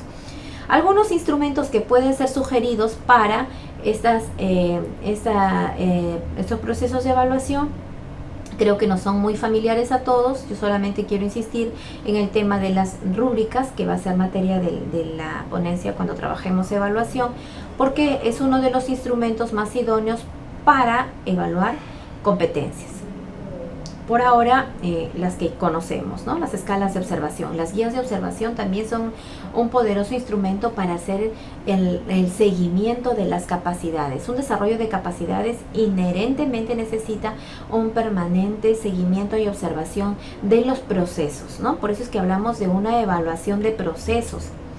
La evaluación de procesos que se propone en este DCN 2016 no es porque vaya a la mitad de la unidad, no es porque ya tengo un paquete de 2 contenidos y ya no es necesario evaluarlo, sino la evaluación de procesos es si los aprendizajes previstos para toda mi unidad están siendo atendidos desde los procesos cognitivos, motores o afectivos que implican No es porque ya pasó una semana, porque ya pasaron 2 semanas, porque ya tengo 2 contenidos, porque ya hice 2 clases y ahora una evaluación de procesos para evaluar los contenidos de esas 2 o 3 clases. Eso no es una evaluación de procesos. La evaluación de procesos es plantear situaciones que ya sea en instrumento formal o en instrumento semiformal o informal, plantear situaciones que me permitan observar cómo está esa recepción de información, cómo están esos niveles de comparación, cómo están esos niveles de organización. Hay capacidad para jerarquizar información, hay capacidad para utilizar esa información, esos procesos, ¿a qué nivel están? A eso se refiere la evaluación de procesos que propone este DCN 2016 en ese sentido. Y eso implica que nosotros conozcamos qué procesos cognitivos demanda tal capacidad, qué procesos afectivos demanda tal capacidad, qué procesos psicomotores demanda tal capacidad, porque solo eso me va a permitir formular situaciones de evaluación que me permitan dar cuenta de los procesos. A ver, me dicen por acá, Janet, pero hoy en día los padres de familia te exigen una evaluación sumativa. ¿Qué? Pero hoy en día los padres de familia es una evaluación sumativa que formativa. Se podría decir que la competencia evalúa conceptual actitudinal cuando la evaluación cualitativa es un enfoque por competencias. A ver, voy a tratar de comentar los 3 aspectos que me están citando. Primero, que sí, pues, hay un factor idiosincrático en nuestros padres de familia, en el tema de que les dice mucho el 20, el 8, el 10, el 5, porque estamos habituados a esa cultura de calificación y no de evaluación.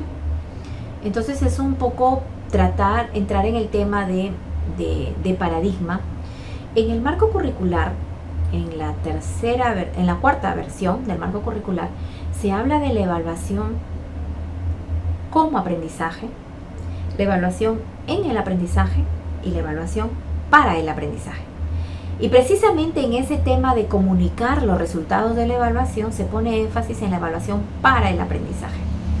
En la evaluación que se tenga como referente para construir, para mejorar el aprendizaje.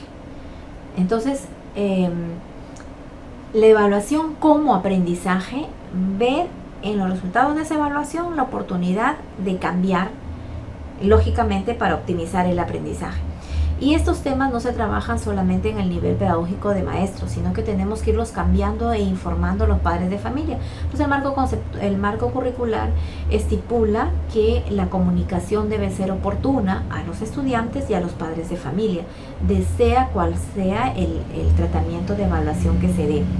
Ahora, respondiendo a Paul, la manifestación de una competencia sí implica el dominio conceptual, el dominio actitudinal, el dominio procedimental que se pone de manifiesto en lo que es el desempeño.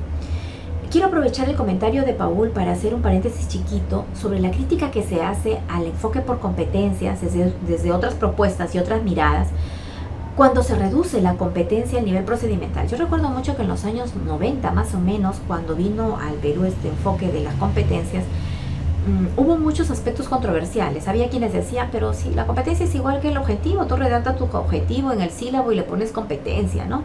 Es lo mismo, cambio de término. Y otros pues decían, no, pero es que la competencia implica lo conceptual, lo procedimental, lo actitudinal. Y otros decían, pero es que ser competente, bueno, pues en educación para el trabajo tal vez puedo manifestar un desempeño porque la competencia implica ser evidenciada.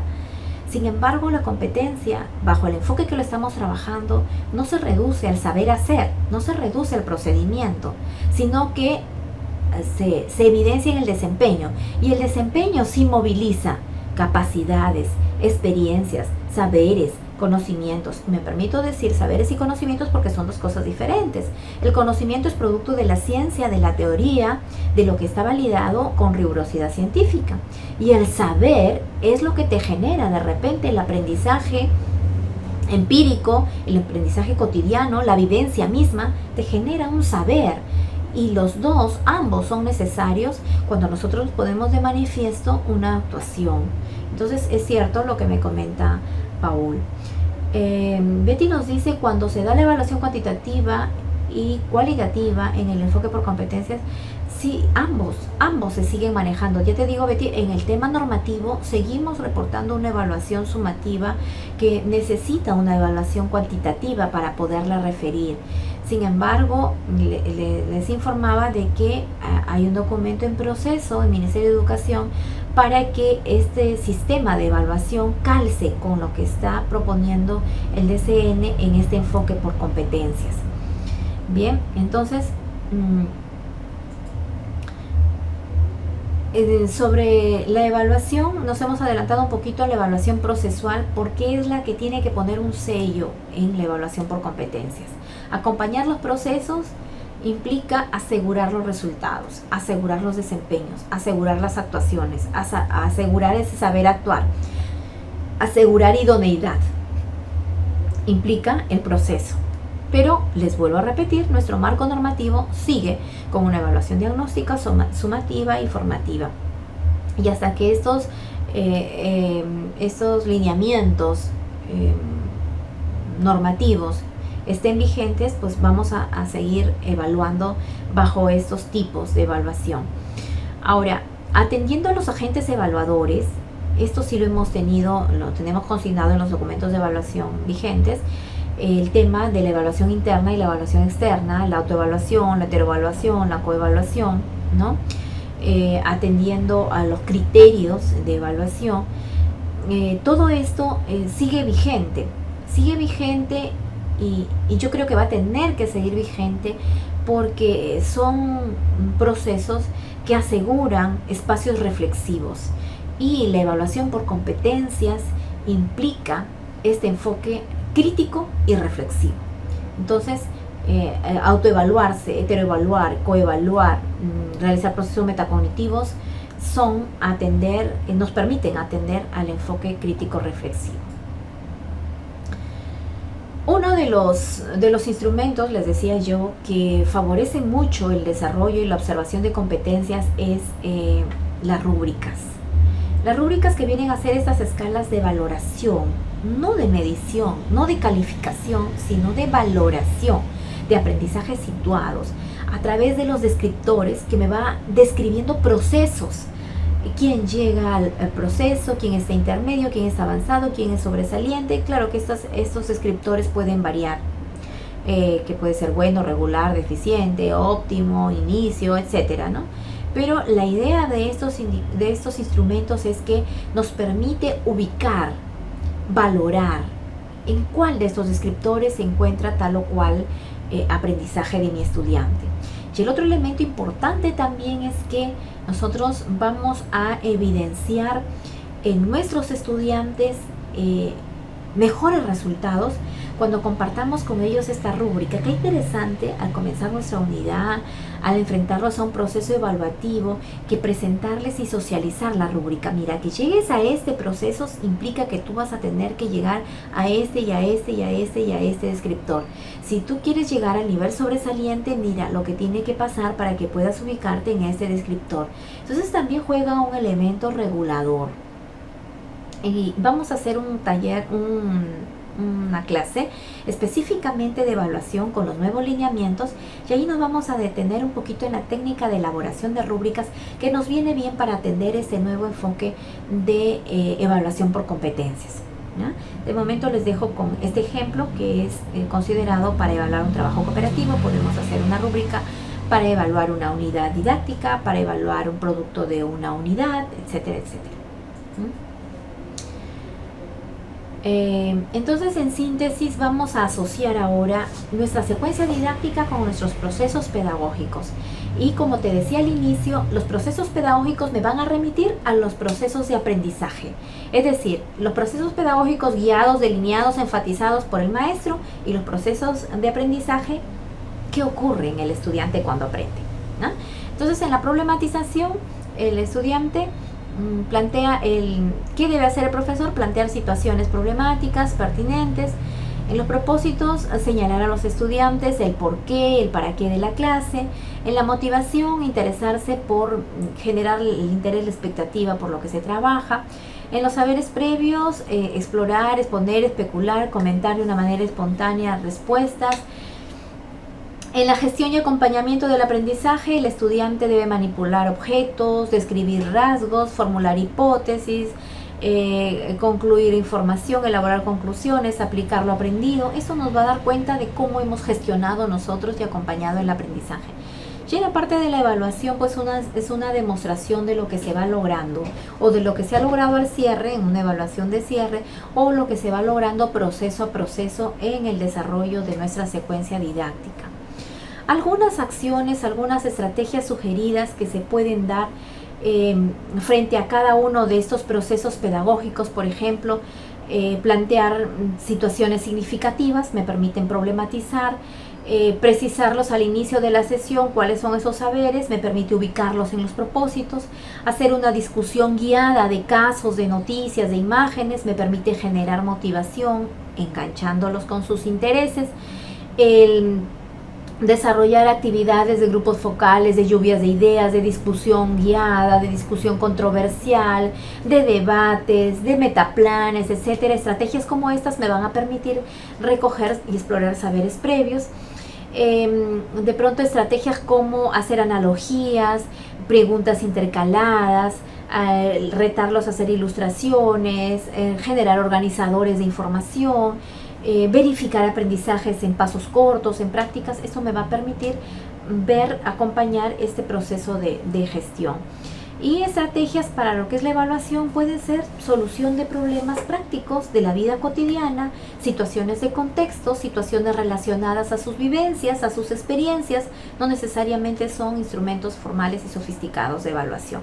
Entonces ahí les dejo una síntesis de los procesos, de lo que debe hacer el maestro, de lo que debe hacer el estudiante frente a estos procesos y algunas acciones sugeridas que nos pueden orientar sobre algunas estrategias para ubicarnos en nuestra secuencia didáctica. Ahora, sobre la secuencia didáctica de la sesión de aprendizaje no hay un formato estándar, no hay una camisa de fuerza, no hay un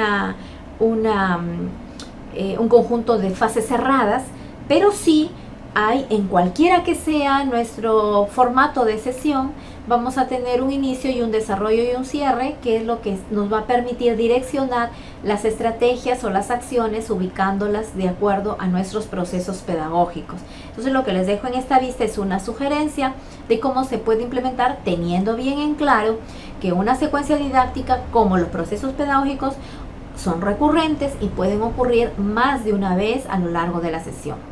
Que no se me parametren, son solamente por una cuestión didáctica de articular con las acciones del maestro y estudiante, como con las estrategias, la línea que va formando las filas de los procesos. Pero ya hemos internalizado muy bien desde el inicio que estos son recurrentes y que van a poder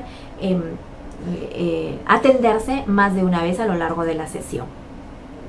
Y luego, algo que también me parece sumamente importante es el tema de los procesos didácticos. Los procesos pedagógicos van a ir direccionando lo que el estudiante va a hacer, pero diseñados por el docente. En cambio, los procesos didácticos van a atender a la naturaleza del área. Y entonces se desprenden ¿de dónde? De las competencias. Y estas competencias están articuladas al enfoque del área. El enfoque del área matemática, ¿cuál es? El enfoque resolutivo. El enfoque de comunicación, ¿cuál es? El enfoque comunicativo textual. El enfoque en formación ciudadana, ¿cuál es? La construcción de la autonomía y el ejercicio ciudadano. El enfoque de ciencia y ambiente, ¿cuál es? Indagación científica y tecnológica. Entonces, el enfoque que viene a ser, nosotros entendamos que cada una de las áreas se desprende de la naturaleza de una disciplina o de un campo del saber que es distinto de otro. De ahí que no es lo mismo mediar un proceso de aprendizaje de matemática que mediar un proceso de aprendizaje de comunicación y de todas las demás áreas. Entonces, en ese sentido, hay que atender a las competencias de cada una de las áreas y luego cada una de esas áreas articuladas con las capacidades, que esto lo tenemos en el DCN 2016, y luego los procesos didácticos que deben ocurrir para llegar a la competencia del área.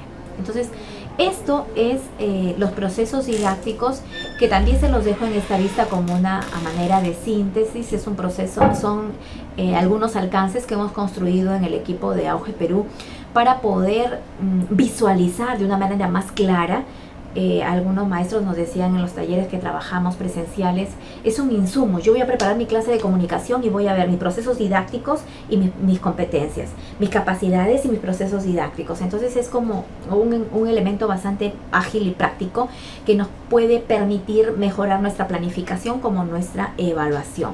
Sobre los procesos didácticos también tenemos más adelante, así como hemos tenido hoy día clase de procesos pedagógicos, vamos a tener más adelante una sesión de procesos didácticos para que la podamos entender y nos permita luego la planificación según el DCN 2016. Así que no se preocupen si no entramos en mayor detalle de esto, simplemente lo puse aquí porque queremos ver esa relación entre los procesos pedagógicos y los procesos didácticos. Los pedagógicos es atender a la didáctica del enfoque de competencias y los didácticos es atender a la naturaleza y enfoque de cada una de las áreas. Por lo tanto, son particulares y son diferentes. Sí, José Manuel citaba algunos ejemplos. Hay más características de este enfoque de ciencia y ambiente. Algunas estrategias didácticas que se sugieren para poder implementar nuestros procesos pedagógicos, que creo que ya bastantes de ustedes las conocen: las visitas, las visitas guiadas, las investigaciones con expertos, los estudios de caso, los experimentos, diseño de productos, la enseñanza entre pares, la elaboración de murales, la capacidad resolutiva. Solo se desarrolla resolviendo problemas, por lo tanto es una metodología muy permanente en este desarrollo de competencias y no es exclusivo del área de matemática. El juego de roles, que nos posicione en una actitud crítica y reflexiva. Entonces, todas estas estrategias y de seguro muchas otras que ustedes vienen implementando y validando en su práctica, seguro que les van a permitir direccionar mejor tanto sus procesos pedagógicos y consecuentemente sus procesos de aprendizaje en los estudiantes, ¿sí? Entonces, mire, he tratado de articular los procesos que están estipulados en el que es nuestro nuevo DCN, articular con lo que son los procesos didácticos, que es nuestra práctica desde el tratamiento de las áreas, competencias, capacidades y enfoques, y un poco el soporte desde las estrategias para el tema metodológico. Entonces vamos a dejar por hoy nuestra sesión hasta aquí. Espero que les haya servido para ilustrar un poco el tema desde el enfoque conceptual.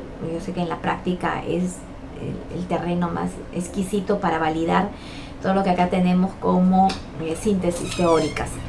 Entonces, en ese sentido, me queda más que agradecerles por la jornada del día de hoy, por esta sesión que hemos compartido. Decirles también que el día viernes estamos llevando a cabo la sesión que tuvieron el día lunes, y que algunos de ustedes no tuvieron la oportunidad de interactuar. Entonces vamos a estar trabajando esta sesión el día viernes con ustedes. Y bueno, por demás decirles muchas gracias. Gracias, Angélica. Gracias a ustedes. Gracias y les felicito por estar aquí dedicando tanto tiempo por esta necesidad que tenemos de ser cada día mejores. Muchísimas gracias, un abrazo para todos, que les vaya súper. Y sí, me está preguntando si el viernes es a la misma hora. Sí, vamos a encontrarnos para poder recordar la sesión que trabajamos el día miércoles, que trabajaron con Magister Luis Rentería. Bueno, entonces me despido, que les vaya bonito, un abrazo para todos.